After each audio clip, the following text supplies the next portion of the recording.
Hello भाई लोग, मैं हूँ फैक्ट भाई और ये सुनकर भी रोंगटे खड़े हुए थे।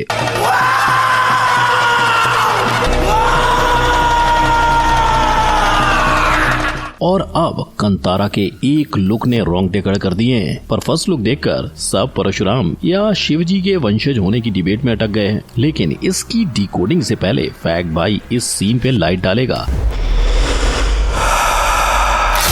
जिसका डायरेक्ट उल्टा बोले तो मूवी में बॉबी देओल का मरना तय है। बिल्कुल वैसे ही जैसे सालार वर्सेस केजीएफ के रॉकी भाई की फाइट सालार के टीजर के आते ही लोगों ने फिक्स कर डाली थी। पर ये दोनों कहानियां एक हैं या नहीं, इसका जवाब जानने के लिए आइए शुरू करते हैं। नंबर 1, पुष्पा कहाँ है? फ्लावर नहीं फायर है पुष्पा। ये तो इंडिया का बच्चा समझ चुका है। लेकिन पुष्पा 2 का टीजर देखने के बाद भी आपको जो नहीं समझा, आज फैक्ट भाई उन्हीं की बात करेगा। तो टीजर की शुरुआत में ही बताया कि पुष्पा भाग निकला है। वहीं पूरा टीजर एक तरह से हर न्यूज चैनल की कवरेज को मिलाकर बनाई एक कहानी है। गोलियों से घायल पुष्पा हुआ तिरुपति जेल से फरार। इसी कोशिश में पुलिस ने पुष्पा पर बरसाई गोलियां। पता चला है कि पुष्पा गंभीर रूप से जख्मी हुआ है, जो ये बताता है कि पुष्पा से बड़ी खबर पूरे देश में दूसरी नहीं है। इसके अलावा टीजर में जापान, मलेशिया और चाइना, मतलब कहानी इंटरनेशनल जा चुकी है। पर फिल्म के पोस्टर की डिजाइन और लिखावट चाइना से गहरा कनेक्शन दिखा रही है। और जितना पुष्पा का टीजर वायरल हुआ है, उतना ही पुष्पा का अर्धनारेश्वर लुक, जो 3 वजह से फिल्म में हो सकते हैं। पहला, तिरुपति का गंगम्मा जठारा, जिसके बीच होगा धमाकेदार एक्शन। दूसरा, पुष्पा ने पुलिस से भागने के लिए ये लुक लिया। और तीसरा, सेकंड पार्ट में श्रीवल्ली मारी जा चुकी है, जिस वजह से पुष्पा इस तरह उसका बदला लेने पहुंचा है। इसकी असली वजह तो 15 अगस्त 2024 को ही सामने आएगी। पर आपको तीनों में कौन सी वजह राइट लगी, कमेंट में बताओ। नंबर 2, वर्दी जिसकी जान। सोल्जर्स की ड्यूटी है देश की रक्षा के लिए दुश्मन की जान लेना। इसी सोच ने सैम मोनिक-शाह को सैम बहादुर बनाया था। और 1 दिसंबर 2023 को रिलीज हो रही इस फिल्म के ट्रेलर ने साफ कर दिया है कि फिल्म में नाम की डायलॉगबाजी नहीं, अपनी लाइफ में 5 वॉर देखने वाले एक आम आर्मी ऑफिसर से इंडिया के सबसे पहले फील्ड मार्शल बनने वाले उस ऑफिसर की कहानी है, जिसने कभी भी अपनी जान को अपने वतन के ऊपर नहीं रखा। और ट्रेलर देखकर ही आप ये भी समझ जाओगे कि मेघना गुलजार ने इस फिल्म में हर एक छोटी से छोटी डिटेल को इस तरह मूवी में इंक्लूड किया है कि आप उन्हें नोटिस किए बिना रह ही नहीं सकते। जैसे उनके वर्दी पे लगे स्टार्स और दूसरे बैचेस। यही नहीं, फिल्म में उनकी फेवरेट बाइक भी दिखाई गई है, जिसे उनके दोस्त 1000 रुपए भेजने का प्रॉमिस करके पाकिस्तान ले गए थे, पर वहां पहुंचकर भूल गए। और जब 1971 में पाकिस्तान ने अपना आधा हिस्सा खोया, तब सैम बहादुर बोले कि उन्होंने 1947 में लिया लोन आधा देश देकर चुका दिया है। नंबर 3, पापा मेरी जान। उन्होंने नरेशन खत्म किया, मैं कुछ बोल नहीं पाया, मैं सीधा अपने बाथरूम में गया और मैं अपने आप को शीशे में देख रहा था, थिंकिंग कि यार ये क्या सुना दिया इसने, मैं कर पाऊंगा कि नहीं। और ये कहना जायज भी है, क्योंकि एनिमल के ट्रेलर का पहला ही सीन काफी तगड़ा है। पापा सुनाई दे रहा है, बेरा नहीं हूँ मैं। लेकिन जहां रणवीर पहले सीन में माइकल जैक्सन के फैन होने का दावा कर रहे हैं, कॉन्सर्ट हो रहा था बॉम्बे में, you knew what a big fan I was of Michael Jackson, वहीं वो दावा कर रहे हैं वो आपको मूवी के पापा मेरी जान सॉन्ग में साफ साबित हो जाएगा। वहीं मूवी की सबसे हिडन कैरेक्टर लॉर्ड बॉबी है, जिसे अभी तक एक भी डायलॉग नहीं दिया गया।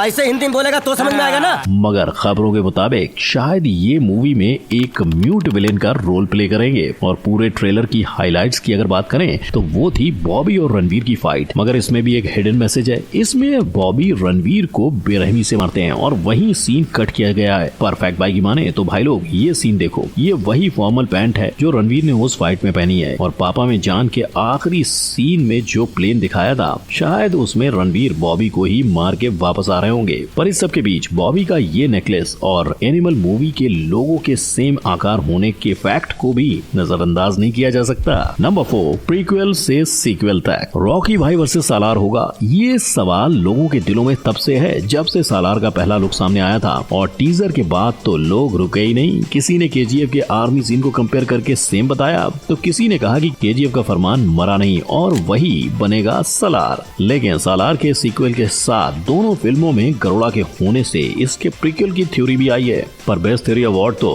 5/12 को ही मिलेगा, जिसने टीजर के 5/12 और केजीएफ के एल डोराडो का कनेक्शन दिखाया था। मतलब A=1, B=2 तो E=5 और L=12 और EL से एल्डोराडो ही होगा ना। लेकिन अगर आप इन थ्योरीज में बह गए तो ठहरो, क्योंकि खुद फिल्म के डायरेक्टर प्रशांत नील ने 1 दिसंबर को आने वाले ट्रेलर से पहले गिरा दिया है बॉम्ब, ये कहकर कि ये दोनों कहानियां अलग हैं और सालार फिल्म का कोर इमोशन फ्रेंडशिप है। पर इस रिपोर्ट पे वेरीफाइड ठप्पा तो फिल्म आने पर ही लगेगा। नंबर 5, कंतारा दोबारा।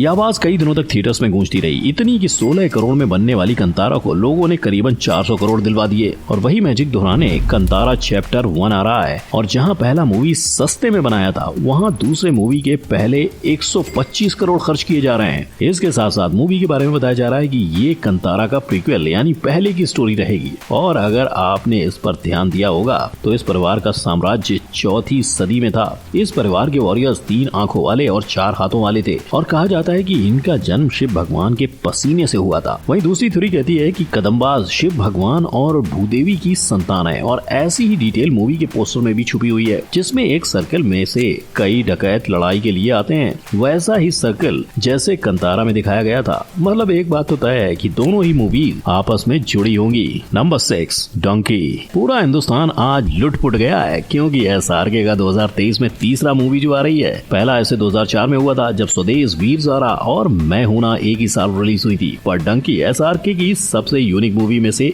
एक रहेगी, क्योंकि इसमें वो पहली बार राजकुमार हिरानी के साथ काम कर रहे हैं। लेकिन जहां मूवी के अनाउंसमेंट पर लोगों को इसका टाइटल डंकी जैसा सुनाई दिया, वहीं SRK ने इसका मीनिंग सरहद पार होते गैर कानूनी ट्रैवल बताया। वहीं ड्रॉप 1 के पहले ही सीन में हमें SRK और उसकी पलटन रेगिस्तान में चलती दिखाई देगी, और उन पर एक स्नाइपर तनी हुई होती है, यानी शायद ये दूसरे देश से अपने देश गैर कानूनी सफर कर रहे हैं, या कहानी कुछ और है। इनफैक्ट उसी फ्रेम में आपको SRK की पलटन से विकी कौशल भी गायब मिलेंगे, यानी शायद वो लीगली परदेश चले गए हैं। ऐसी डिटेल डंकी के ड्रॉप 2 में भी है, जहाँ आपको गाने में बैकग्राउंड डांसर पर कई देशों का झंडा मिलेगा, और जिस टंकी पर SRK डांस कर रहे हैं वैसे टैंक्स आपको पंजाब के कई गाँव में मिलेंगे। अब बस आने वाले ड्रॉप का इंतजार रहेगा। नंबर 7 जंग की तैयारी। मार्वल के पास है एवेंजर्स, DC के पास है जस्टिस लीग, और यशराज के पास है स्पाई यूनिवर्स। अब इसमें जॉन और इमरान के बाद जूनियर NTR की एंट्री होगी। इस बात की खबर एक खबरी ने दी, और कहा कि जूनियर NTR स्पेन में अपने बॉडी डबल के बिना एक्शन सीन्स शूट कर रहे हैं। वहीं माना जा रहा है कि NTR साहब पूरे स्पाई यूनिवर्स के सबसे खतरनाक विलेन साबित होंगे, और जैसे पहले मार्वल में सोलो मूवीज का चलन निकला, वैसे ही इस स्पाई यूनिवर्स में भी सोलो मूवीज निकालकर सबसे खतरनाक विलेन लाया जा रहा है। इसके बाद शायद हमें ऋतिक, शाहरुख और सलमान एक मूवी में NTR से लड़ते नजर आ सकते हैं। मगर जहां टीजर के अंदर कर्नल लूथरा कबीर को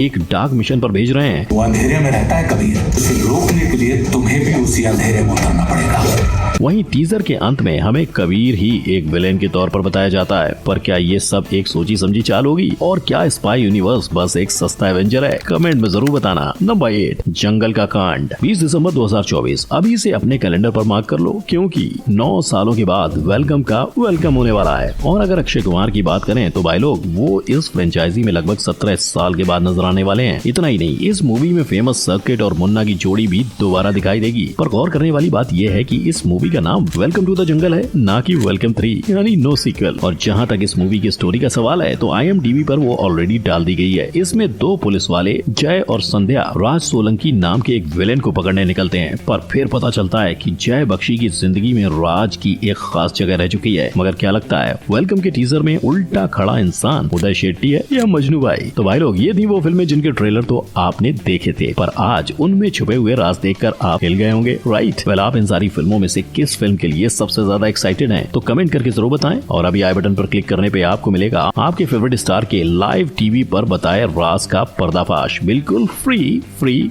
फ्री। अगर आपको आज की वीडियो पसंद आई हो तो लाइक, शेयर और सब्सक्राइब करें। हम फिर मिलेंगे। जय हिंद।